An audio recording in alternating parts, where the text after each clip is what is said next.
Hey Podcast Babe, welcome to season 9 of the Podcast Babes podcast. My name is Anna Klaase, host of this pod and founder of the Podcast Babes. Every week, I interview and inspire a female podcaster here who has made her podcast work for her and her business. So tune in to learn from her mistakes, create your own profitable podcast. Here's today's episode. Hey Podcast Babes! Welcome to a new interview episode today on the podcast. I'm here with Mariah, the content queen, host of the Content Queen podcast, and we're here to talk about podcasting and all things content. So I'm super excited to have you on the show here today with us, Mariah. Welcome. Thank you so much for having me. I'm very excited to talk podcasting. I love it. Yeah.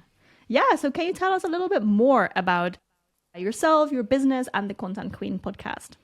Yeah. So my name is Mariah, and I am the founder of Content Queen. So Content Queen is a content marketing agency and educational business for online business owners and entrepreneurs. And yeah, we really work with those business owners that want more time freedom. They want more space to be able to do the things that made them start their business rather than always trying to be on that content hamster wheel that we know all too well. So I'm a digital nomad. I am a big dreamer and a bit of a rambler, so I will keep things short.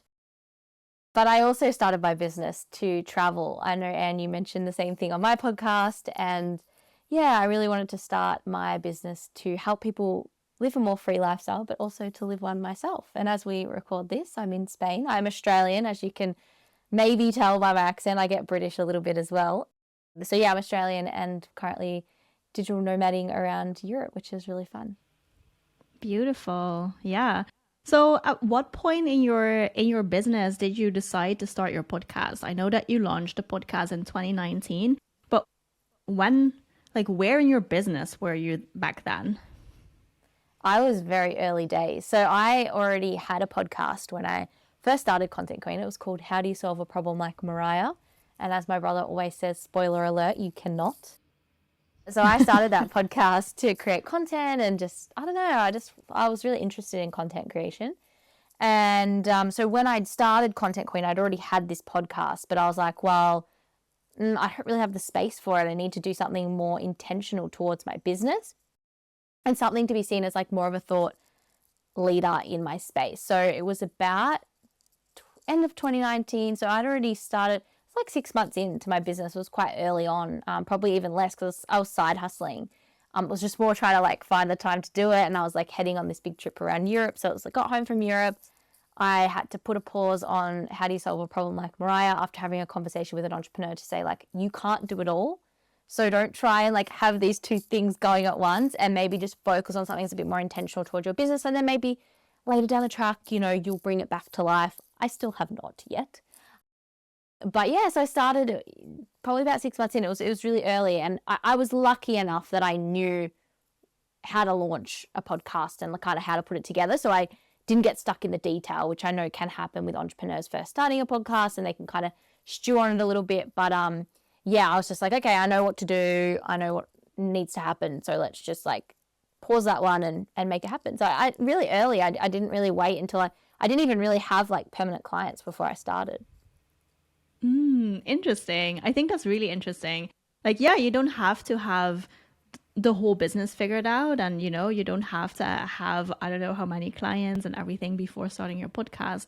I think that's definitely what we can learn from your story. And what I'm also hearing you say is that you really combined your love of podcasting and growing your business. Like maybe it didn't make sense at the time to have your separate podcast, but then you could still create the content, have fun recording these episodes, but then you would just talk about a different topic. So I think that's also really interesting to hear.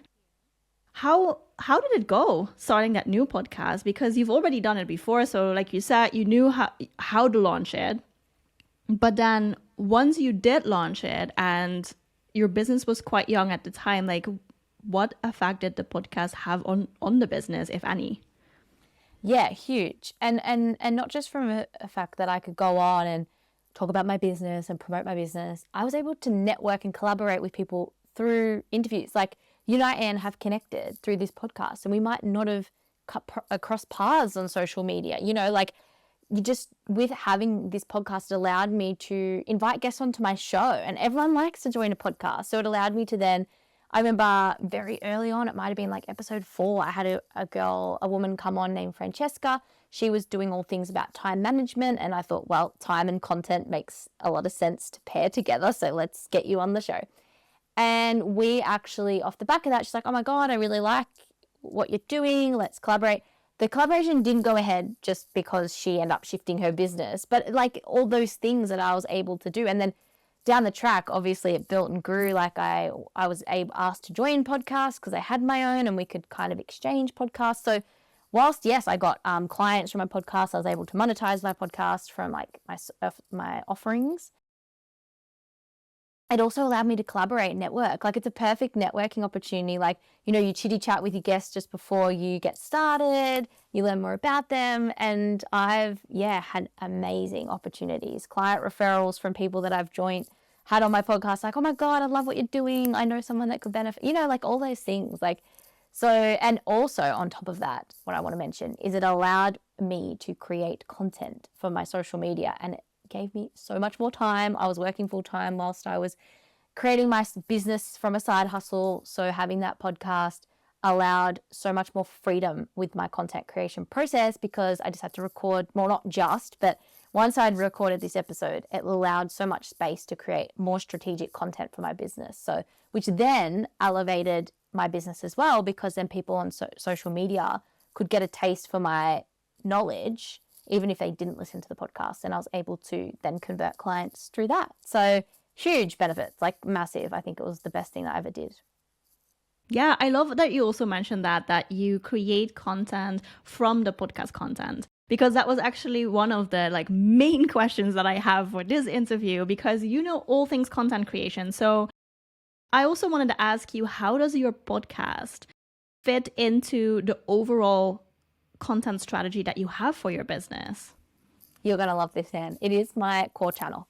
So I break up content channels into core and supporting channels. I've had a marketer talk about email being the cornerstone, which I really love. So if you've got a core channel, supporting channels, and your cornerstone, which would be your email marketing.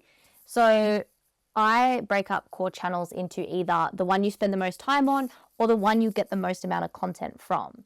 So a podcast is 15, 20, 30, 40 minutes, depending on how long I want to chat or how often, like how long the episode is with my guest. Like that's so much content. Like think about that, how much content you can pull from that. So that's my core channel. And from there, I can repurpose based off different types of posts, whether it be top of funnel content, more like educational, trustworthy building content, all the way down into conversion type content, you know, because every podcast episode I have, same with a lot of business owners that have a podcast, has to do with something that they offer.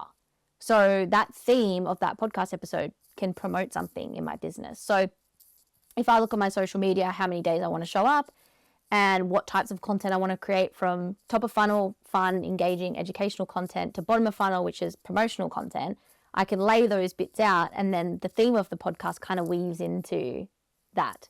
So if my podcast episode was around how to start a podcast, for example, then I might promote my membership, which has like templates on how to start a podcast. So that would be more my promotional thing. And then the education could be, here's the, you know, the core steps that you need to know, or try this exercise when starting a podcast. And I can then also share my own personal story, which is kind of fun, kind of engaging, getting people like to know me and my experiences. So there's so much I can do from that one episode. And then also obviously promote the podcast off the back of that. And then if I have a guest come on, it allows me to share content of their experience and their story, and give them the opportunity to share the content too, because it's not just like content queen content, it's our content because we've created it together. So it's my core channel. It's my major part of my strategy. I've used that strategy with clients that have podcasts. They've converted and gotten very, you know, huge success from it. They've also, we've been able to be consistent on social media consistently, because we're not reinventing the wheel. We're just creating a good quality podcast on a good topic that people want to know more about, and we can just like milk it. I'm not doing it as much anymore just because I had to make a bit of a shift in my strategy. but, and also because I have hundreds of blogs, but every episode was turned into a blog. Now I'm more going down the route of transcriptions and then creating a blog off the back of maybe like a bigger episode, just because I have 300 blogs or something. It's ridiculous how many blogs I have. So now I'm going back through and sort of repurpose, tweaking them and changing them, but also blog content, which then gets me seen through organic search. Organic search is one of my biggest drivers to my website. And that's how the podcast has helped as well. So it's massive, huge part of my strategy. Yeah. It is like the core part of it. Yeah, exactly. I love also what you said, that you use the content for all kinds of different channels. And I think that's something that we also talk a lot about, like on this podcast, on the podcast-based podcast, but like it just gets a lot of talk about this, about repurposing content. But I wanted to ask you, what is a main maybe mistake that you see people make when they repurpose content and they want to be on all these different channels? Like, is there something that we should be aware of? I think there's two types of repurposing, right? There's direct and indirect repurposing. So if you are directly repurposing, for example, like you've created a cool podcast snippet, but it's just like a video on your Instagram, and then you save it directly from Instagram and then post it to TikTok, and you've got like the watermark and things like that, because it just, people know it's from Instagram. And I know TikTok and Instagram have like a bit of beef. So, they do, even though they say they don't, they definitely penalize if you repurpose with the watermark, because that's how they're identified. That's how they know that you've kind of directly repurposed. But I think the biggest mistake is actually not doing the indirect repurposing. So rather than like, and I'm all for copy and pasting a caption, like go for that, definitely. But thinking about that core episode and taking bits from it. So rather than just doing a direct repurpose of the show notes to your page, which definitely I do that with a client, works very well. But what are other posts you can do that are indirect repurposing? What I mean by this is, say, for example, there's a core part of the podcast. Maybe you've got 5 tips on XYZ. One of those, can you break that apart and like take that and share a story around it, or, do something that's a little bit different than just like copy and pasting like a snippet from the podcast. Rather, like indirect repurposing is taking the core messages from that podcast and turning it into different types of content. I think that's probably, I wouldn't say it's a mistake that people are making. It's just they're not doing it and they're not using it enough. I think we need to start realizing that there's a few things. One, you're lucky if 20% of your followers are going to see every post you create. And 2, education theory states we need to see something 200 times before we will like absorb the information. Wow. So remembering that if you are not repurposing the core messages of your podcast, you're missing out on an opportunity to nurture someone or to, educate them. So if you're just throwing the podcast up there once and being like, oh, yep, I've repurposed it, I don't think it's actually enough. If you do one Instagram, Facebook post, be like, here's the link to the podcast, check it out, it's not enough. Like, you have to use it a lot. If your goal is to use your podcast as like a core social strategy, if that's your goal, right? And I think, and also another thing is just sort of, you don't have to really, really adapt to the platform. I heard someone say like, with content, you've got the vehicle, which is the content, and then the road that you put it on. And it doesn't matter what road you put it on, which is the channel. It matters what the vehicle is and the performance of that vehicle. So even if you are direct, like repurposing to Instagram, Facebook, Twitter, LinkedIn, TikTok, it doesn't matter. You don't have to go very different for each channel. You just have to be intentional with what that channel's for. So like for TikTok, for example, I don't promote on my TikTok at the moment. It's not a strategy of mine. So I'm more likely to repurpose the videos that I make for Instagram that are more educational. So I'm being strategic about how I'm using TikTok. And I think that's, a lot of people aren't thinking about the platform and what they're creating on. They're sort of just trying to get things out as much as possible. But that's why we need to be intentional, and we don't have to be on all of them, but just get very good at a few. I think that's also a really good tip, like not being on all of them, but being intentional for the ones that you are. I really like that because it can be overwhelming, right? There's so many different channels nowadays, like more and more. So yeah, you can definitely, I think, burn yourself out trying to be everywhere. But then also on the other hand, if you repurpose direct and indirectly your podcast content or some other kind of long form content, it is possible, but yeah, maybe also too much. So I think that is a great, great tip. I also want to ask you a little bit more about your podcast journey because you've had your podcast for about, I think, 4 years now. I think, I just looked at your website. You're, I think, 176 episodes in at the moment that we're recording this, which is insane and so much content. What are some things that you learned in that journey of creating the podcast and interviewing so many people, I think, and also like recording solo episodes and everything? Yeah, what did you learn? Can you share a little bit more about that? Yeah, oh gosh, it's been a wild journey, that's for sure. Like so many things. I think one thing which was a really good point you made on my podcast was looking at what is performing. And very early in my business, I was just chucking things out and just hoping for the best. But it wasn't until I got really intentional with like, okay, what do I want to create? What are my goals from this piece of content? And is it working? So that's like the core thing, right? And having the goals around the podcast, like when I started to learn that the more sort of reviews I got, the more chance I had of showing up in the charts, the more chance I had of showing up in the charts, the more people were going to see it. And it was just like a cycle, right? Like it was just like this really cool cycle.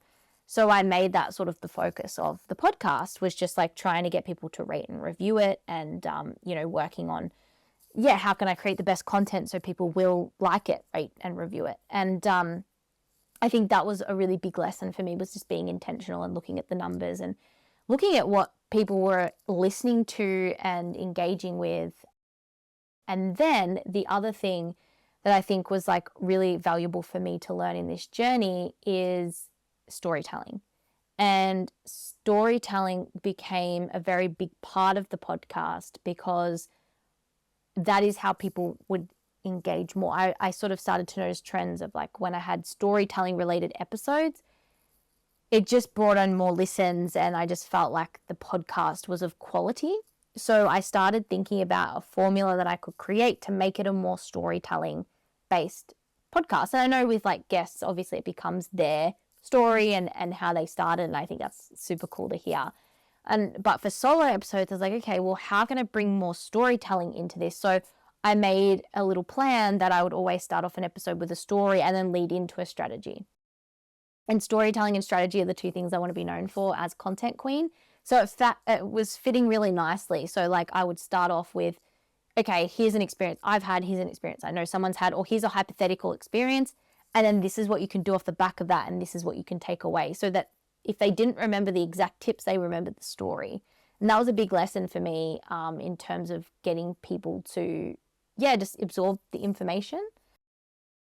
And that also helped me be structured with my podcast, because I know, especially for solo episodes, you can get like a little bit all over the place. Like, oh, I want to talk about this, I'm going to talk about this, and I'm going to go back and talk about that. So it helped me put together a bit of a structure, because sometimes like it was all over the place. And the last thing I want to mention is you're always going to get better. And I've learned that my podcast is always going to get better, and I'm always going to be a better host. And some episodes might be a little bit off because maybe I'm off, and that's why like matching your energy and knowing like when you're most creative is important, because there's some days I don't create content well. So I needed to work out, okay, what's the best days I can record, because energy is everything. If your energy is not in it, people can hear. And I always find like the mic always makes you sound more depressed than you are. And you're like trying to do the intro really high pitch, and then you listen to it, you're like, I sound depressed.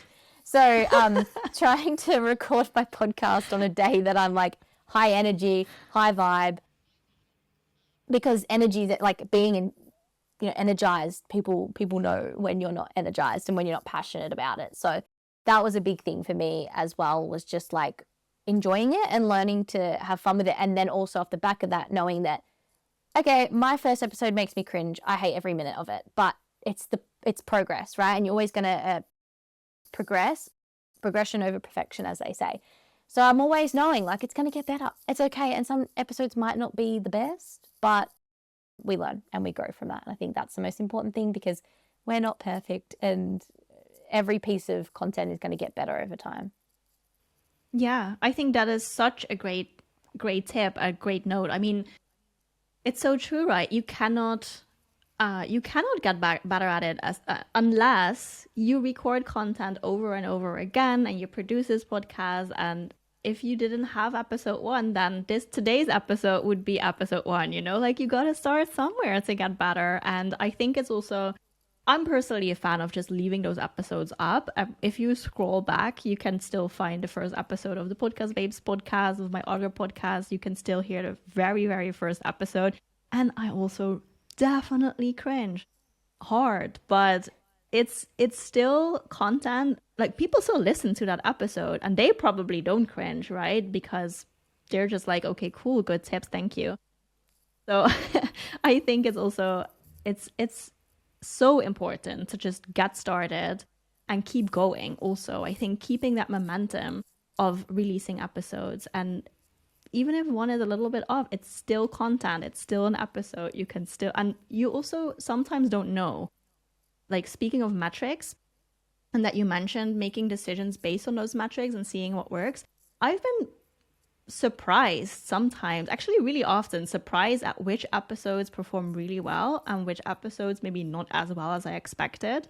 Like, sometimes the interviews with, like, quote unquote big names don't perform as well with an episode about a topic that just resonates so well with the audience. And sometimes you cannot know, and you just have to release content to figure that out and then look at those metrics. So what are some of the metrics that you look at when you are looking to make those decisions?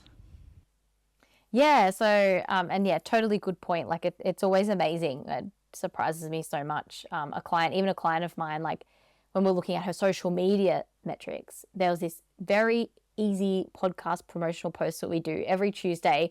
She's like, should we get rid of it? It's just like, it kind of just feels very, like, easy, you know? We looked at it. It got the most website taps. I was like, no, that is staying there. Like, we are not moving that. So it's just interesting, right? When it happens all the time. But things that I look at are definitely the reviews. I have Chartable connected to my podcast, which will send me an email every week, and it shows me where I'm ranking in the charts and what reviews I've had. So that's something I definitely look at, and sort of, that's a big goal of mine. Of course, I look at the listens. I use Anchor, and Anchor gives me also a weekly average. I don't look at that every week. I do when I kind of like sign in. I'm like, oh, cool. But I kind of look at that at the end of the month. And then, yeah, like, how many listens have I had in the month, and is it increasing or decreasing? And then what was the most popular episode of the month? That's what I do monthly. And then quarterly, I kind of do a bit more deep dive into the podcast and go over, like, yeah, what was the top performing episode, what weeks performed well, which is super interesting. And then, yeah, just kind of dive deeper into the episodes. Was it guest episode versus a solo episode? Do I need to strengthen my solo episodes if, like, the views are a little bit lower? Do I need to strengthen the title of my episodes? Because as we know, like, the listens come from someone clicking play. So it's just like an open rate for an email. What's the title? Like, was the title, like, not up to scratch? You know, was it not SEO friendly, or was it just not catchy? So I'm always, like, looking at those sorts of things. And then, of course, like, one big one I love to do is, like, okay, what device are people listening from? If they're listening from Apple, I know that they can leave a review. Obviously, Spotify is 5 stars. So then I can add that into my little spiel. Like, I know, 80% of you are on Apple, so I know you are very capable of writing that review. So come on, guys, help me out. So just those sorts of things. And I do really like looking at where people are coming from, what countries, because I can match it with my Google Analytics. So if I have a big US listenership and a big US website audience, which is what's happening with me at the moment, and then I can look at, okay, well, I don't have retainer clients. I only have one from the US, so they are more likely to buy my products, like my digital products. So then I can make, like, assumptions that, okay, let's push that more, because obviously I've got a US listener base, a US traffic going to my website. So let's, see what we can do, like, even with Facebook ads. Like, now we're getting all into the marketing. Like, could I then create Facebook ads to the US market? Because that seems to be the people that are going to my... So you can get super in depth. I'm only going in depth because I've been doing this for a long time, and marketing is my background. I worked in marketing. So no one has to go as in depth as me, but that's why, having someone to support you along your journey can really help with those assumptions. And everything is an assumption. Like, I'm making that assumption and I'm going to test that. And that's the biggest thing with podcasting, with any type of content. You make an assumption that is performing because of XYZ, or that is not performing because of XYZ. You test that assumption, you measure it at the end of the month, every 3 months, and then you make a decision whether you keep or delete. And that's essentially the process until we decide to retire from our business, essentially. Yeah. Exactly. Yeah, I love that. Thank you so much for sharing that. I think it's very helpful to know what you look at. And like you said, maybe when you don't have a background in marketing, then you would look at just the first few metrics that you mentioned. Mm-hmm. But if you do have more interest in marketing, or you do have a background in marketing, then you can go super deep and make those assumptions and do all these tests and go a lot further into it. So yeah, that was super interesting. Mariah, thank you so much for sharing your tips and tricks with us and sharing a little bit more about what you learned from all these years of podcasting and creating so much content, and also how it fits in your overall content strategy. Of course, I love hearing that the podcast is core content. Same. But that was really interesting as well. Can you tell us where people can find you and your show if they want to give it a listen and get in contact with you? Yeah, no, thank you, Em, for having me. I've loved chatting, and it's always fun to just like reflect on how you use your podcast. And now I'm actually literally going to record my solo episode after this. So I'm high vibes. I planned this very intentionally so I could be in the zone. But yeah, I can be found on Instagram as like the main, well, obviously my podcast, but the main sort of social channel is Content Queen Mariah Instagram, and you can send us a message on there. I'm very active on that platform. But yeah, the podcast is called the Content Queen Podcast, and episode will be up most likely by the time this comes out, so you can check that out. And yeah, or you can head over to my website, which is contentqueenmariah.com. At some point, I don't know when, but every quarter I do run quarterly workshops to actually go deeper into any metrics, not just podcast metrics. But, it's always good to have a marketer on board to like sort of help you with the assumptions, because as you said, like depending on where you're at in your journey, you might not be making big testing assumptions and things like that. But you might be something that you just want to learn more about. And numbers, I hated math. Like my brother tutored me through my last year of school. So trust me, if I can look at the numbers and, make these little assumptions and tests, we can all do it. So yeah, that will be at some point. I'm sort of navigating those, but that'll be every quarter. So once I get them up and running, people can join and come along. But yeah, that will be at my website, contentqueenmariah.com. Awesome. So I guess just following Instagram, and then you'll get updated there about the workshop once it's planned, the next one. Awesome. Well, thank you so much. We'll make sure to also add all the links in the show notes below so that you can click the links there. Make sure to connect with Mariah and definitely give her podcast a listen. I think you will, when you listening to this episode, then you will love her content on the podcast as well. So make sure to do that. And thank you for listening today. See you in the next one. All right, that's it for today's episode. Need some help to get your podcast off the ground? Not sure where to start and what to focus on? Go to thepodcastbabes.com to schedule a call and learn more about our podcast launch and production services. See you next week.